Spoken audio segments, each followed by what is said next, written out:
Hahanapin ko si Balon na bumili ng shake kasi ang tagal. Diba? Yung gutom na gutom na. May meeting kasi kami. Racket ito eh. Para sa opening ng food park.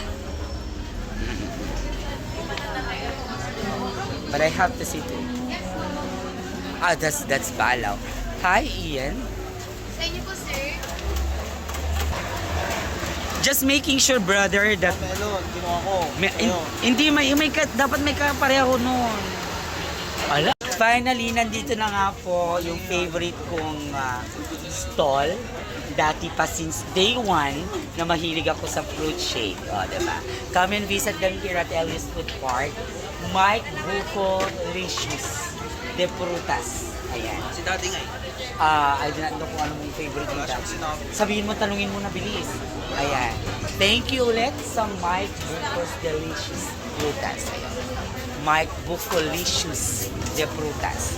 Andito po yan sa Elias Food Park. Ayan.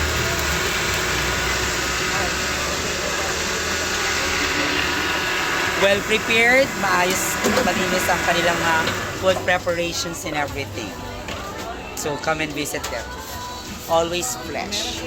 Ngayon lang ako ulit makakadalaw ng Elias Food Park dahil sa sobrang busy ni Yari Natix at ni Ryans. Kasama ko yung little brother ko. Tapos lahat pa, ang aga pa lang 8 o'clock, ubos na lahat, sold out na lahat na makainan dito. Diyos ko, parang kape na lang ata natira. O sabaw na nga lang.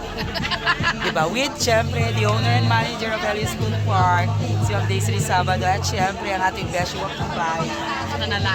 Nalawa, Erens Lawa. Diba? Ang daming nag-order, daming pumapasok, wala na kaming food.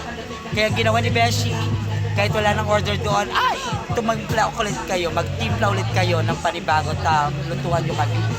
Diba?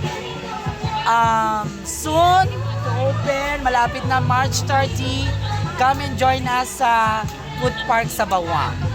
With Ma'am Daisy and Simel Sabado, of course. Ano masasabi yung Balaw Sounds?